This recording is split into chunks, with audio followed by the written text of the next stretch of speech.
A reading from the Gospel according to St. John, chapter 13, verses 1 to 15. The washing of the feet. Before the feast of Passover, Jesus knew that his hour had come to pass from this world to the Father. He loved his own in the world, and he loved them to the end. The devil had already induced Judas, son of Simon the Iscariot, to hand him over. So, during supper, fully aware that the Father had put everything into his power, and that he had come from God, and was returning to God, he rose from supper and took off his outer garments. He took a towel and tied it around his waist. Then he poured water into a basin and began to wash the disciples' feet and dry them with the towel around his waist. He came to Simon Peter, who said to him, "Master, are you going to wash my feet?" Jesus answered and said to him, "What I am doing, you do not understand now, but you will understand later." Peter said to him, "You will never wash my feet."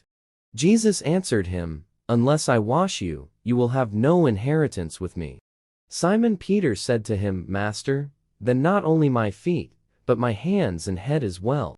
Jesus said to him, "Whoever has bathed has no need except to have his feet washed, for he is clean all over. So you are clean, but not all." For he knew who would betray him. For this reason, he said, "Not all of you are clean." So when he had washed their feet and put his garments back on, and reclined at table again, he said to them, "Do you realize what I have done for you? You call me teacher and master, and rightly so, for indeed, I am. If I therefore, the master and teacher, have washed your feet, you ought to wash one another's feet. I have given you a model to follow, so that as I have done for you, you should also do." Reflection: wash one another.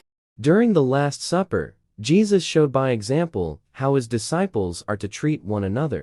In those days, people wore only sandals, no shoes, and no socks.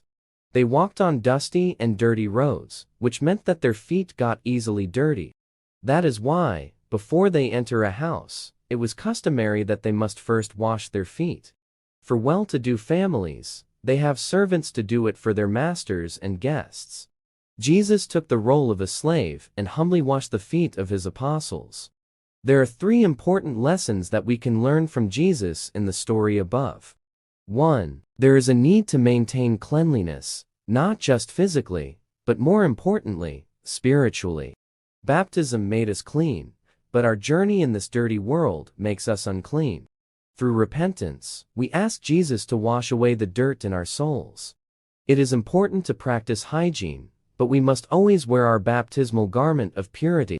Am I clean? That's a short but profound question one can ask of himself. Judas was unclean not only in his feet, but also in his soul. That is why Jesus said that not all of his disciples were clean. 2. It is not easy to lower oneself before others. People see it as a sign of weakness. It is better to brag and show off in order to move ahead. Likewise, it is not easy to bow down to another person's opinion. Humility is one trait that is not easy to practice. People would rather fight to prove that they are right than accept that they are wrong. Here is Jesus, the master and teacher, stooping down to wash his disciples' feet. Only with sincere humility can we do the same. 3. Jesus came to serve and not to be served. Washing the feet of others is a glorious display of servitude. He says, "The greatest among you shall be your servant." Matthew 23:11, he wants his disciples to help one another, forgive one another, and teach one another. They must exercise servant leadership with Jesus as their prime model. We cannot truly serve without humility. Without humility, there is no forgiveness.